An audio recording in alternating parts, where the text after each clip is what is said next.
Daniel, hello. So good to see you. We have a really important topic today. We're going to talk through one of the toughest transitions in retirement, becoming a spender instead of a saver. So I was recently reading this article from BlackRock, which you were as well.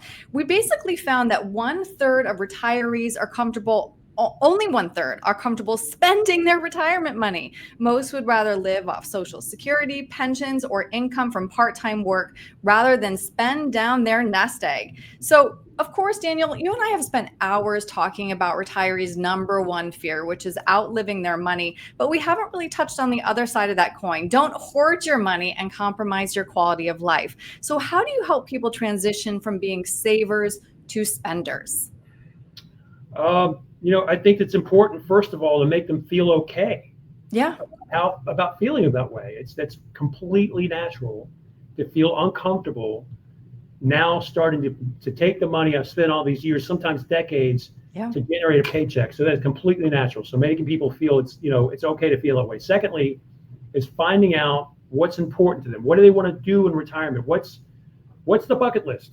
Do I want to go to Europe? Do I want to take the kids, pay for grandkids' colleges? Do I just want to volunteer at the church?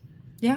So it's really important to get those foundational things down first to make sure they know where they want to go. It's hard to know where you want to go if you don't how to get there if you don't know where you're going. Right. Right. That financial plan brings peace of mind. Well said. Absolutely. So, again, back to this study from BlackRock, 80% of retirees still had their pre retirement savings after almost 2 decades of retirement. 1/3 even grew their assets. Do those numbers surprise you?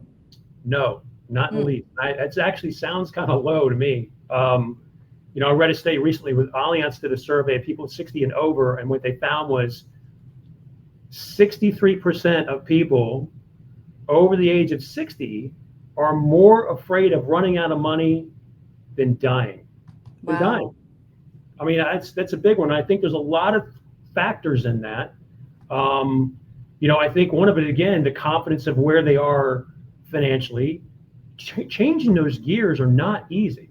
Right. You're spending all these years putting money away, so now you've got to change the gears, and it's extremely difficult. Hmm.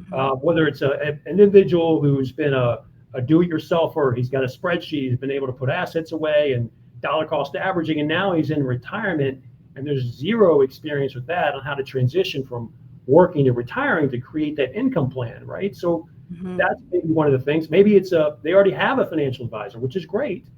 But the conversation every 3 months, every 6 months, it goes something like this: Hey, do we have an income plan? I mean, we really want to make sure that's in place. And the response is, yeah, here's your investments from the past 10 to 15 years. That's how they've done. This Hmm. year, it's what they look like. They're doing great. And this is what it looks like next year, we hope. That really doesn't sound like an income plan. So it's hard to feel confident and have reassurance when there's really no structure to it. Right, right.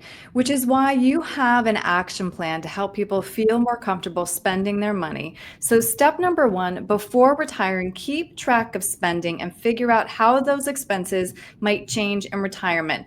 And just to circle back to that study that we're referencing, Daniel, surprisingly enough, 1/4 of people don't even have a spending plan. No, I think it goes back to something I've seen over the years. Is it's really hard to figure out what my actual budget is. Yeah. Not in logistically figuring that out, but actually sitting down, because it surprises people sometimes where their money goes. So having a budget, having a structure, knowing exactly where your income's going every single month, probably the first year of your retirement, or probably you want to do that the year before you retire.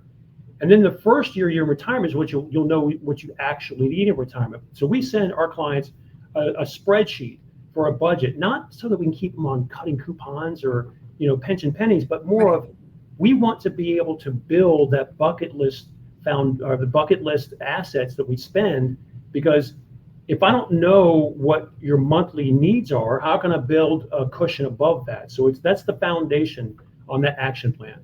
Right. And step number two is assessing all your fixed income sources. What does this mean? What do I know is coming in for forever? Yeah. That's really what that means. Whether that's a pension, whether that's Social Security. If I've got a pension, do I take the pension and my spouse gets a percentage of it, right? Because that's how those things work. Or do I take a lump sum and generate my own pension? Do I collect Social Security now or when I my full retirement age? Because I think Social Security is going to run out, so I want to take it as soon as I can. Or do I collect on my Social Security work history, my spouse's, my ex-spouse's?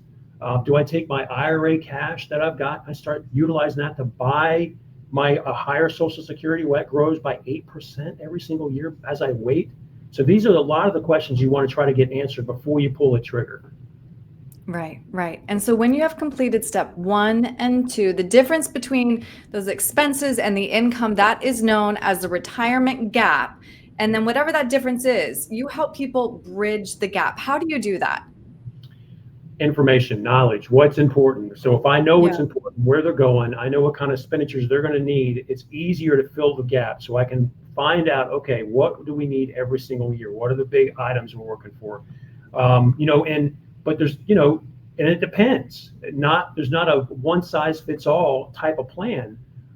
So what we try to figure out all those first needs, and then what we do is we use a couple of different products. One is we have a personal pension plan I mentioned a second ago, where you take a portion of your own assets and you put it into this personal pension plan. And so that I know at some point, 5, 10, 15 years down the road, there's a guaranteed income that I cannot outlive. And if you set it up correctly, your spouse can outlive, right? And so that gives me the ability to utilize more assets early in retirement, knowing that there's going to be a fixed income forever waiting for me when I pull that trigger. And then we also utilize a fixed income structured note, which is very similar to a bond. Averages anywhere from 6.5% to 7%, just depending on when you get into those structured notes. The volatility management of those kinds of products are very low. So the reality is that doesn't just keep their mind at ease, but it keeps my mind at ease. Yeah. So my clients, when they call, when the market goes down by 10 or 15%, I'm not sweating too. Because we've got the structured plan, and I know as they get older, I don't have to worry about them calling me and saying, hey, it looks like we're going to run out of money. What's going on?